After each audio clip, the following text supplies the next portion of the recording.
مشاهدي الأفاضل أينما كنتم أسعد الله مساءكم بكل خير. نشرة أخبار الرياضة نقدمها لكم من القناة الإلكترونية جلدزاد. أهلا بكم.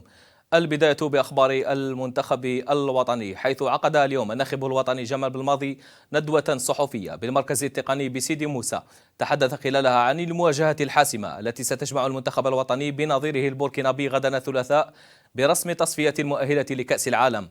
الناخب الوطني قال بأن الخضر جاهزون لهذه المواجهة، مضيفا بأن سلسلة النتائج الإيجابية ستتوقف في يوم ما، ولكن لن تكون أمام بوركينا فاسو، مشددا أيضا على ضرورة عدم التهاون من أجل تفادي ما حدث مع منتخب البرتغال أمام صربيا.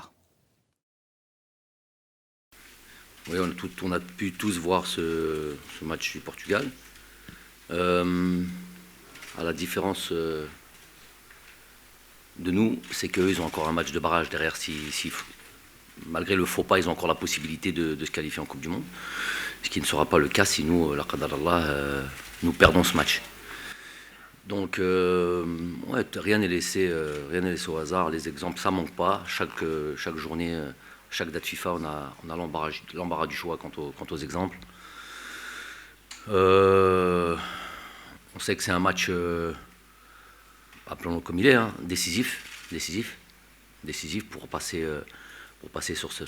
de se donner la possibilité d'aller jouer ce match, cette double confrontation au mois de mars et ce dernier match. En gros, on est à 3 matchs de la Coupe du Monde. Donc voilà, les choses elles sont présentées comme ça. Faire le nécessaire demain nous permettra d'être en course pour cette finale aller-retour du mois de mars. Ensuite, nous, l'objectif, c'est chaque match le gagner.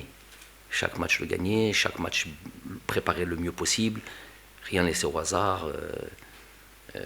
Donc voilà, après, demain, c'est pas le moment. وبخصوص مشاركة بليلي من عدمها للقاء المرتقب، أكد بالماضي أن ابن الباهية وهران جاهز للمواجهة بعد تعافيه من الإصابة ومشاركته المنتظمة في الحصص التدريبية. أول شيء يوسف بليلي الحمد لله راه جاهز، وإن شاء الله يكون جاهز غدو تمرن أمس، دونك إن شاء الله يكون جاهز المباراة غدوة إن شاء الله. بالماضي قال بأن النسخة القادمة من كأس العالم ستكون الأفضل على الإطلاق، خاصة وأن نظام إقامتها قد يتغير إلى 2 بعد طبعة 2022. Qui est pas loin, on est à 3 matchs de se qualifier pour une Coupe du Monde, dans un pays comme le Qatar. Tout petit pays, dans tous les pays du monde qu'il y a, en termes de probabilité, c'est infime pour que ça puisse se réaliser. Donc, ce qui nous fait un peu penser comme ça, s'imaginer que se qualifier et en plus de ça faire quelque chose d'exceptionnel dans un second temps. On a ce petit truc au fond de nous comme ça qui nous dit c'est maintenant ou jamais. Et aussi autre chose, c'est la dernière version, je pense, de la vraie Coupe du Monde. Quand je dis la vraie Coupe du Monde, déjà on parle de Coupe du Monde tous les 2 ans, donc ça va enlever un petit peu son côté rare et son côté difficile à accrocher, puisque tous les 2 ans tu auras la possibilité de faire 48 équipes, c'est ça? On va passer à 9 équipes. C'est bien pour le continent, il n'y a pas de problème là-dessus. Mais voilà, il y a un truc, quand un truc qui est rare et difficile à accrocher, difficile à prendre, ça donne un peu plus de charme quand tu as l'aboutissement au bout. Donc c'est la dernière version comme ça. C'est ce que j'explique aux joueurs aussi. Hein. Tout ce que je vous dis, je leur ai dit. La dernière version comme ça, ne ratez pas ça.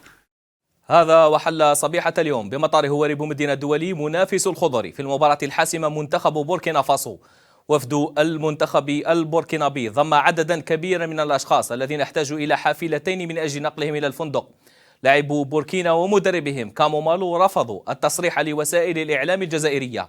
هذا وكان منتخب بوركينا فاسو قد أجرى قبل قليل حصته التدريبية الوحيدة بملعب مصطفى شاكر بالبوليدة. في ذات السياق، أعلنت المديرية العامة للأمن الوطني عن تجنيد 2000 شرطي لتأمين مباراة المنتخب الوطني أمام نظيره البوركينابي بملعب مصطفى شاكر بالبوليدة. بيان المديرية أكد على وضع كل الترتيبات اللازمة من أجل ضمان السير الحسن لهذا الحدث الرياضي داخل الملعب وخارجه.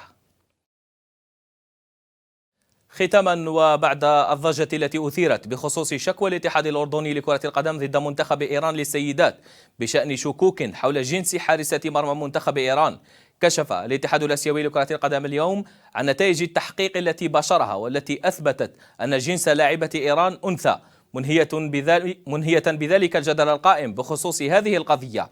وردت مدربة منتخب إيران على الاتحاد الأردني مؤكدة بأن محاولاتهم مجرد ذريعة فقط لتبرير هزيمتهم.